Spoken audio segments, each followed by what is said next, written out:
Saving money when living on a limited budget might be difficult. Don't allow a wage you may think of as poor prevent you from saving money towards your aspirations. These objectives, such as retirement or a well-deserved vacation, shouldn't feel absolutely necessary to put on hold. Have you ever wondered what investors like Warren Buffett and Charlie Munger have in common? They are both very good at saving money. Despite the fact that they are very wealthy, there are a few good strategies on how you can save money on a tight budget. We will need to get a little creative. However, it's totally possible to save without being a high earner. From creating automated savings to lowering big expenses. Hang with us as we go through 6 ways to save money on a low income. Number 1. Automate your savings. Saving money can be a challenging decision to make. Furthermore, it may be difficult to make that decision for yourself frequently each month. You have a higher likelihood of using up your entire checking account balance. Oftentimes, when your check hits the bank, it's unlikely that you will always remember or even want to put aside some savings. What can help is to create an automated transfer from your checking to your savings account from each paycheck. This can be general savings or an emergency fund.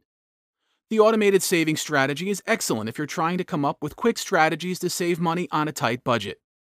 If you were to put away the recommended 20% of your earnings in savings on auto drive, you'll be amazed at how much money you'll build up in savings. Number 2. Lower your housing costs. It might be expensive to maintain a roof over your head, but it doesn't have to be. With the average American household spending around $20,000 per year on housing, it is no surprise to see how quickly housing costs can add up.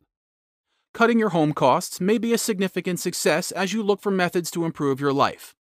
One of the top 5 costs in your budget might be drastically reduced with a little bit of ingenuity and an open mind to new ideas. If you're like most people, you're either a renter or a homeowner. Let's start with renters. If you've been in the market for a decent 1 or 2 bedroom apartment recently, you know just how much this expense can be. Mitigating this expense will keep more money in your pocket and your savings. Our first recommendation: get a roommate. This is the easiest option and will probably save you the most money. If a 2-bedroom apartment rents for $1,700, divide that by 2 and you've just cut your housing expense in half. These are some big savings, and once you add in the split of utilities and groceries. If you just prefer to have your own space, trust us, we get it. Here are some alternatives.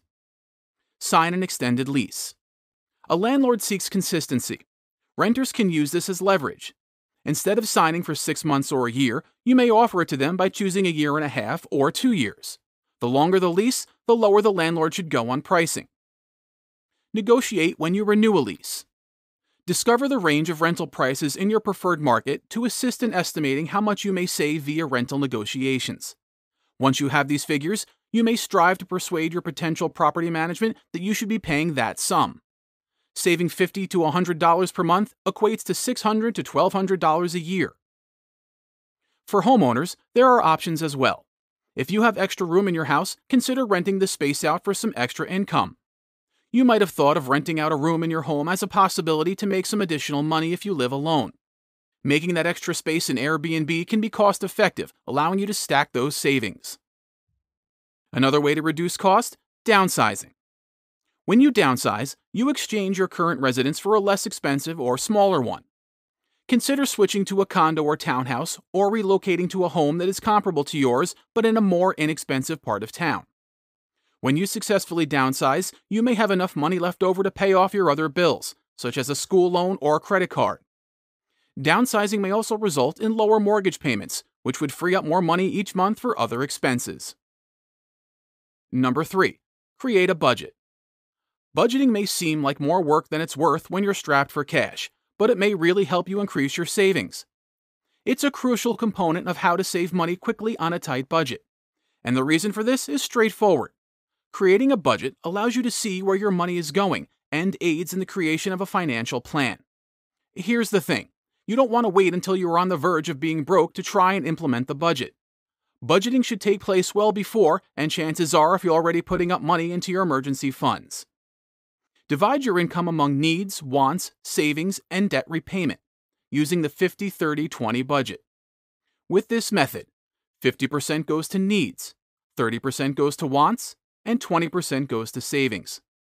By calculating your after-tax dollars, you're able to analyze your income on how to fit into these buckets.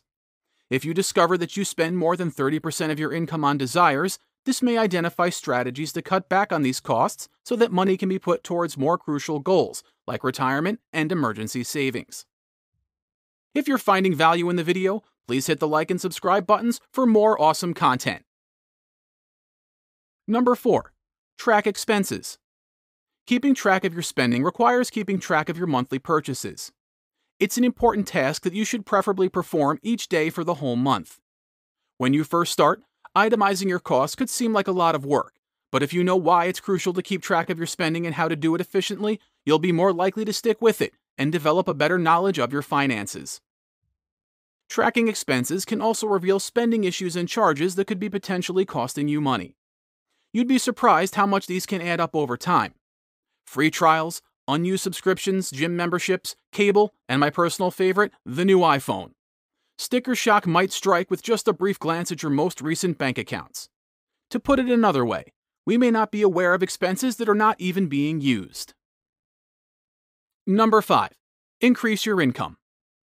Now that we've covered a little on budgeting and tracking your expenses, you could hit a limit where expense reduction is impossible. Or perhaps you need greater flexibility for mental peace of mind. When you've done everything you can to cut your expenditure, the best course of action may be to increase your monthly income. You may do this by asking for a raise or beginning a side hustle to make additional money. Let's talk about raises first. For most people, raises are out of their hands, so this one may sound a little too direct and not everyone will find it effective. Don't discount it, however. Perhaps it's time to request a raise at work. So tomorrow morning, don't immediately rush to the boss's office. Be careful to ask for a raise in the appropriate manner. Our other option that is less forward than asking for a raise is starting a side hustle. This is the side job you can fit into your spare time, like delivering meals, giving a class Ubering, or even starting a YouTube channel like us. Seriously, let's get started by diversifying those income streams. Number 6. Forego buying anything new. Make it a point to refrain from purchasing anything new for a month every now and again. Most people have something that they like to buy often, whether fashion, books, electronics, or even alcohol. I made a commitment to myself to stop buying craft beer for 3 months. I was amazed with the savings of holding off on those specialty beverages. You will still need to pay for meals, pay bills, and replenish necessities like shampoo and toiletries. Concentrate on maintaining and fixing what you already have, coming up with other solutions to satisfy you while on your hiatus of purchases. The amount of savings could be substantial, depending on what you cut out and for how long. This extra income can be saved in emergency funds or help with some expenses you may have with a side hustle. It might be difficult to think about how to save money on a low salary, but don't let that stop you from living the life you desire. Spend a moment being sincere with yourself and your present financial situation and your financial objectives. Make small changes amongst different areas, and you'll see results with consistency and time. Let us know in the comments any methods and strategies you use to save money. Thanks for watching, and we will see you on the next one.